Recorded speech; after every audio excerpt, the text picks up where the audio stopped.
بزرگوں، دوستوں، نوجوان ساتھیوں، السلام علیکم ورحمۃ اللہ وبرکاتہ۔ الحمدللہ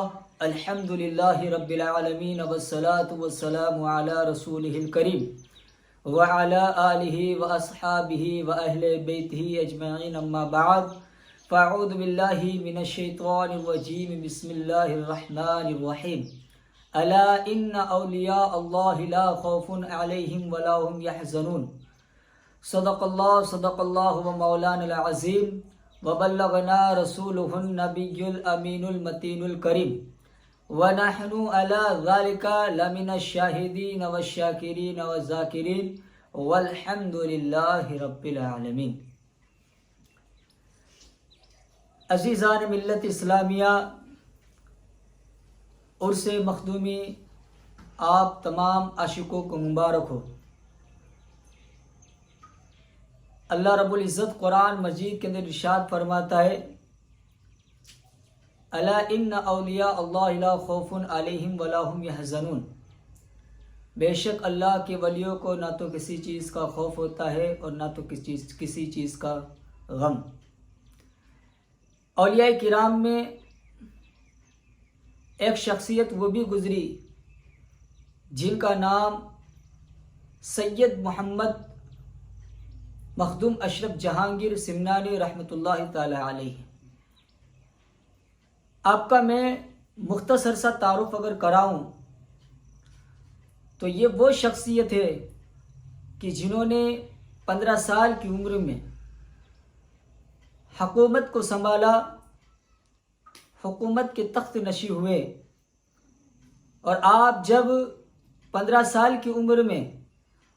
آپ تخت نشین ہوئے تو لوگوں نے یہ سوچا کہ 15 سال کی عمر تو بہت کم ہے، اور واقعتاً 15 سال کی عمر بہت کم ہوتی ہے۔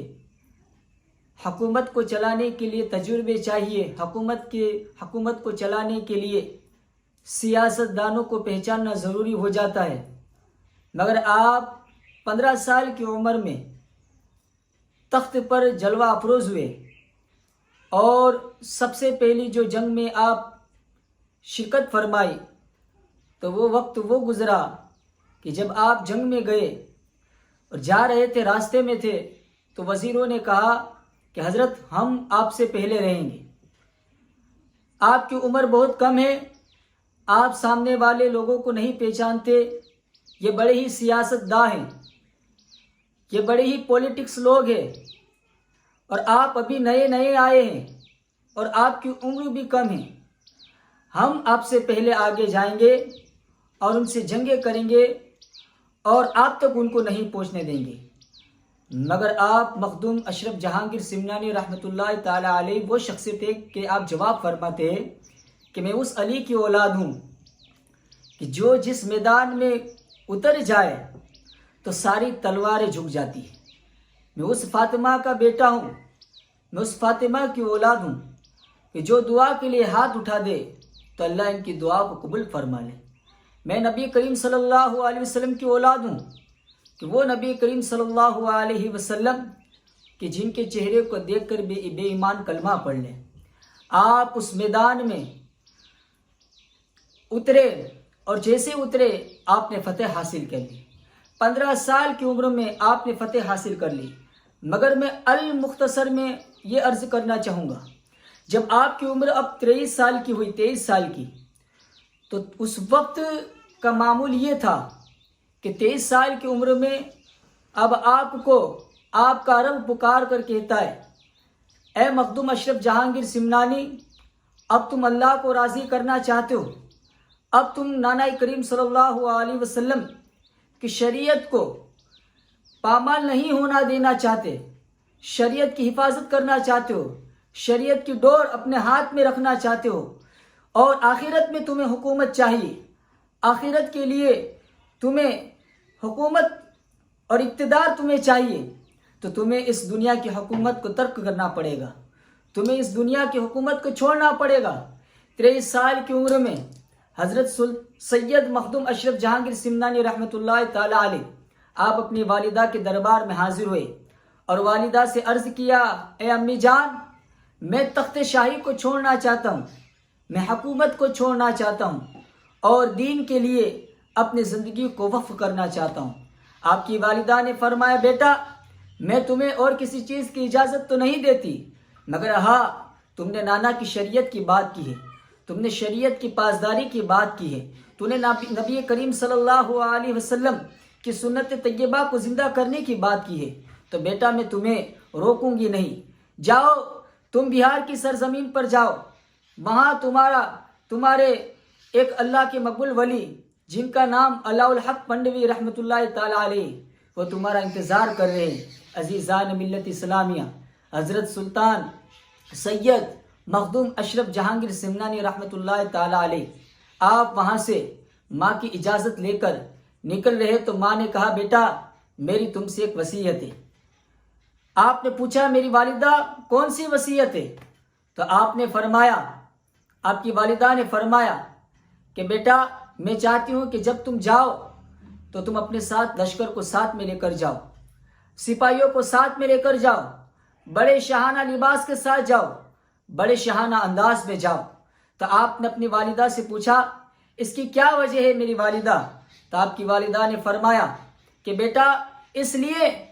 کیونکہ میرا دل یہ چاہتا ہے، میں یہ چاہتی ہوں کہ میرا بیٹا جس چیز کے لیے جا رہا ہے تو سمجھو کہ وہ فتح کرنے کے لیے جا رہا ہے، وہ علاقے کو حاصل کرنے کے لیے جا رہا ہے، اللہ کے دین کو آگے بڑھانے کے لیے، نبی کریم صلی اللہ علیہ وسلم کے پرچم کو اونچا کرنے کے لیے جا رہا ہے۔ عزیزان ملت اسلامیہ،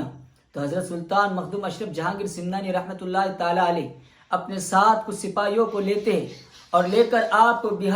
بنگال کی جانب روانہ ہو جاتے ہیں۔ اور اس درمیان دلی میں جب آپ قیام کرتے ہیں تو دلی میں فیروز تغلق شاہ نام کے ایک بادشاہ کی سلطنت تھی، وہ حکومت پر تھا۔ فیروز شاہ تغلق وہ وہاں کا بادشاہ تھا، اور اس دور میں اس کے 2 ہاتھی تھے۔ 2 ہاتھی میں سے ایک ہاتھی پاگل ہو گیا، پریشان ہو گیا، اور اس کے اس پاگل پن کی وجہ سے لوگوں کو اذیتیں پہنچانے لگا، لوگوں کو تکلیفیں پہنچانے لگا۔ جو بھی اس کے سامنے آتا اسے مار گراتا، اس کو تکلیف پہنچاتا، اسے چوٹ پہنچاتا، اور جس مکان سے گزرتا، جس دیوار سے گزرتا اسے گراتا ہوا، توڑتا ہوا نظر آتا۔ وہ دیوانہ بن چکا تھا، مگر عزیزان ملت اسلامیہ قربان جائے وہ ہاتھی تو پاگل ہو چکا تھا، مگر اس ہاتھی کے سامنے اب وہ شخصیت جا رہی ہے جو فاطمہ کا نور عین ہے، علی کا لخت جگر ہے، سید مخدوم اشرف جہانگیر سمنانی رحمۃ اللہ تعالی علیہ ہے۔ ہاتھی آپ کے سامنے آ رہا ہے اور آپ کا دھیان نہ تو ہاتھی پر ہے نہ تو لوگوں پر ہے، آپ بس چلتے جا رہے، اللہ کا ذکر کرتے جا رہے۔ لوگوں نے دیکھا یہ نوجوان کتنا خوبصورت ہے، یہ نوجوان کتنا حسین و جمیل ہے، اس کے چہرے پر سے نور ٹپک رہا ہے، یہ نہیں جانتا کہ ہاتھی دیوانہ ہو چکا ہے، اسے بھی کچل دے گا، اس کی سونڈ کے ذریعے اسے بھی اچھال کر پھینک دے گا۔ اللہ اللہ، مگر اللہ کے مقبول ولی دوسری طرف دھیان نہیں دیتے، نہ وہ ہاتھی کی طرف دھیان ہے نہ لوگوں کی طرف دھیان ہے، آپ اور قریب بڑھتے جا رہے تو لوگ آواز دینا شروع کر دیتے، چلانا شروع کر دیتے۔ سلطان سید مخدوم اشرف جہانگیر سمنانی رحمۃ اللہ تعالی علیہ آگے بڑھتے جا رہے، جب قریب آئے تو تاریخ شاہد ہے، تاریخ گواہ ہے کہ لوگوں نے دیکھا کہ جیسے ہی سلطان اشرف جہانگیر سمنانی رحمۃ اللہ تعالی علیہ جب اس ہاتھی کے قریب جاتے تو جو ہاتھی جو پاگل ہو چکا تھا، دیوانہ ہو چکا تھا، لوگوں کو اذیتیں پہنچا رہا تھا، کیا لوگ دیکھتے ہیں، لوگوں کی نظریں جمی کی جمی رہ جاتی ہے، لوگوں کی سانسیں اٹک جاتی ہے کہ وہ ہاتھی حضرت سلطان مخدوم اشرف جہانگیر سمنانی رحمۃ اللہ تعالی علیہ کے سامنے آ کر اپنے دونوں قدموں کے تلے آپ کے سامنے آ کر اپنے قدموں کو اور اپنے سر کو اور اپنی سونڈ کو آپ کے قدموں میں رکھ دیتا ہے۔ تو عالم تصور میں کسی نے ہاتھی سے سوال کیا، اے ہاتھی بتا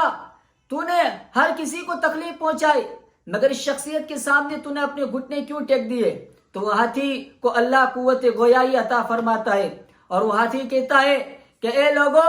یہ جو شخص آ رہا ہے یہ اللہ کا مقبول ولی ہے، یہ فاطمہ کا بیٹا ہے، علی کا لخت جگر ہے، یہ سادات النسب ہے، بھلا میری کیا حیثیت کہ میں ان کو اذیت پہنچاؤں؟ اللہ والوں کی شان دیکھے. مخدوم اشرف جہانگیر سمنانی رحمۃ اللہ تعالی علیہ کی ذات وہ ذات ہے کہ آج بھی ان کے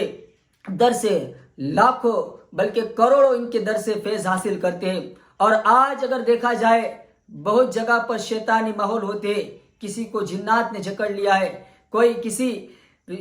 پریشانی کے اندر مبتلا ہے. یہ وہ دربار ہے کہ جہاں کوئی بھی جاتا ہے، سرکس جنات بھی کیوں نہ ہو، اس کو گھٹنے ٹیکنے پڑتے ہیں، وہاں سے نکلنا پڑتا ہے، دور ہونا پڑتا ہے، کیونکہ نگاہ مخدومی ہے، نگاہ مخدوم اشرف جہانگیر سمنانی رحمۃ اللہ تعالی علیہ ہے. تو ان کا عرس چالو ہو چکا ہے. تو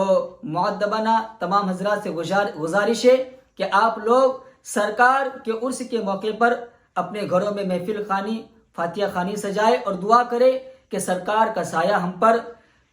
اور ہماری اولادوں پر صبح قیامت تک کے لیے رہے. بس اللہ تعالیٰ کے دربار میں دعا ہے کہ اللہ تعالیٰ ان اولیاء کرام کی صدقے طفیل ہماری لغزشوں کو معاف فرمائے اور اللہ تبارک و تعالیٰ دین و دنیا کے اندر کامیابی عطا فرمائے. وما علینا الا البلاغ المبین. السلام علیکم.